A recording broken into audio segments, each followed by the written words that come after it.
প্রিয় দর্শক, আমার থেকে বড় যারা আমার গুরুজনেরা তাদেরকে আমার নমস্কার, আর যারা ছোট আছেন তাদেরকে বলি প্রিয় বন্ধুরা চ্যানেলটা মনোযোগ দিয়ে দেখুন। মিউজিক ইলেকট্রনিক্স টিপসে আপনাদেরকে সবাইকে স্বাগতম। আমি যে বাল্ব বানাচ্ছি দেখতে পাচ্ছেন, এটা অর্ধেক জ্বলছে অর্ধেক বন্ধ হয়ে আছে। এর কারণটা কি আজকে আপনাদের দেখাবো। ম্যাক্সিমাম আমার কাছে অনেক কাজ আসে, ম্যাক্সিমাম সবথেকে বেশি বাল্বেরই কাজ আসে। দেখুন অতিরিক্ত বাল্বের কাজ চলে এসছে, তারপর আরও অনেক বাল্বের কাজ আছে যেগুলো হয়তো এই ঢাকনাগুলো যেগুলো দেখছেন এত জমে গেছে। এই ঢাকনাগুলো যে কভার বলি আমরা, এই কভারগুলো ড্যামেজ আছে, কোনোটা লাগে না, কোনোটা প্রবলেম, এসব প্রবলেম থাকে। কিছু দেখবেন এই যে ব্যাটারি আছে সব ব্যাটারিগুলো ড্যামেজ আছে, ব্যাটারি চেঞ্জ করতে হবে, কারোর চার্জার পয়েন্ট খারাপ, তো নানারকম কাজ থাকে। যেহেতু এটা ওয়ার্কশপ আছে, বুঝতে পারছেন, ওয়ার্কশপে অনেক রকম কাজ হয়। এই রকম কাজ করতে যাবেন শর্টকাটের কাজ, কিন্তু দেখবেন আপনাদের দেরি হচ্ছে অন্য কারণে। এটা আমি শর্টকাটে করে দিতে পারি, কিন্তু আপনারা না দেখলে বুঝবেন না। যখনই আপনারা এই বাল্বটা করতে যাবেন আপনার চোখে ডাক্তার দেখাতে হবে। কেন দেখাতে হবে তার কারণটা বলছি। এই যে ব্লিঙ্কিং করছে, আপনি শর্ট করতে গিয়ে কারেন্টও খেতে পারেন বা আপনার যা কিছু হতে পারে। যেহেতু আমি মোবাইলটা দেখে করি তখন আমি কিন্তু করতে পারি, যেহেতু এতে ক্যামেরা আছে। কিন্তু খালি চোখে যখন করতে যাব যখন আপনারা করবেন তখনই বুঝতে পারবেন যে হ্যাঁ সত্যি ঠিক বলেছিল। ছোটোখাটো কম ওয়াটেজের যেগুলো 8 ওয়াট 10 ওয়াট হয়ে যায় রিপেয়ারিং, কিন্তু যেগুলো 50 ওয়াট 40 ওয়াট 32 ওয়াট এমনি হাই ওয়াটেজ থাকে তখন বাল্ব করতে গেলে খুব সমস্যা হয়, ঝামেলা হয়। তার জন্য আপনারা করবেন কি, এই দেখুন সানগ্লাস ইউজ করে থাকেন আপনারা, একটু ভালো কোম্পানির সানগ্লাস, এই রকম সানগ্লাস করবেন কি পরে নেবেন। এবার সানগ্লাস পরে নিলে আপনার সুবিধা কি হচ্ছে না, আপনার কাজ করতে কোনো অসুবিধা হবে না, আপনার চোখের বারোটা বাজবে না, আপনি দেখতেও পাবেন। আর দ্বিতীয় কথা বলছি, সবার কাছে তো সানগ্লাস থাকে না, তাহলে আপনি কি করবেন দেখুন, এইরকম একটা কাপড় নেবেন।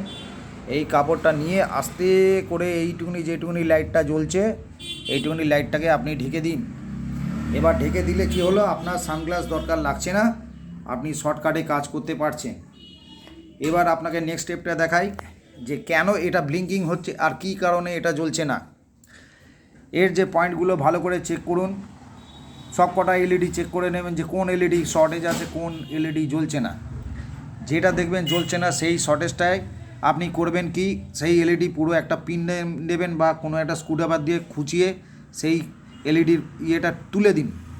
ঠিক আছে, এগুলো 5 ভোল্টেই জ্বলে। আপনি একটা চার্জার 5 ভোল্টে রাখবেন বা মোবাইল চার্জ দেয়, পুরনো মোবাইল চার্জার নিয়ে নেবেন, নিয়ে ও তারটা কেটে দেবেন, কেটে মাইনাস প্লাস দুটো তার ছিলে বার করে নিন। এবার বার করে নিয়ে আপনি করবেন কি, এর দুটো পয়েন্টগুলোতে, সব এলইডির দুটো পয়েন্টগুলোতে আপনি দিয়ে প্লাস মাইনাস দেখে দেখে দেখে দেখে চেক করুন। দেখুন আপনি ঠিক দেখতে পারবেন কোনটা খারাপ কোনটা ভালো। যেটা ভালো সেটা চলবে আর যেটা খারাপ সেটা চলবে না। দরকার পড়লে আমার পুরনো ভিডিও দেখুন। এবার দেখুন এই জায়গাটা প্রবলেম দিচ্ছে, আমার চেক করা আছে, তবুও আমি আপনাদের দেখিয়ে দিচ্ছি। এর জন্য বাল্বটা পুরোপুরি বাল্বটা জ্বলছিল না। দেখতে পাচ্ছেন আমি টাচ করতে এখানে বোঝা যাচ্ছে যে এই জায়গাটা প্রবলেম আছে, যার জন্য এই বাল্বটা জ্বলছে না। এবার দেখুন বন্ধুরা, পুরো বাল্বটাই জ্বলতে শুরু করেছে, কিন্তু অন্য সাইডটা অফ হয়ে যাচ্ছে। কারণ বুঝতে পারছেন যে একটা সাইডে যখন শর্ট করলে অন্য সাইড অফ হচ্ছে, তার মানে অন্য সাইডেও কোনো একটা জায়গায় ডিস্টার্ব আছে।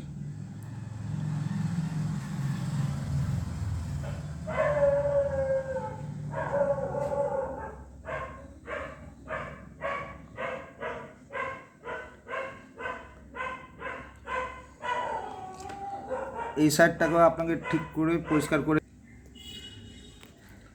তো বন্ধুরা দেখতে পাচ্ছি যে এই জায়গাটা কালো হয়ে আছে, তার মানে এই জায়গাটা কিছুটা প্রবলেম আছে।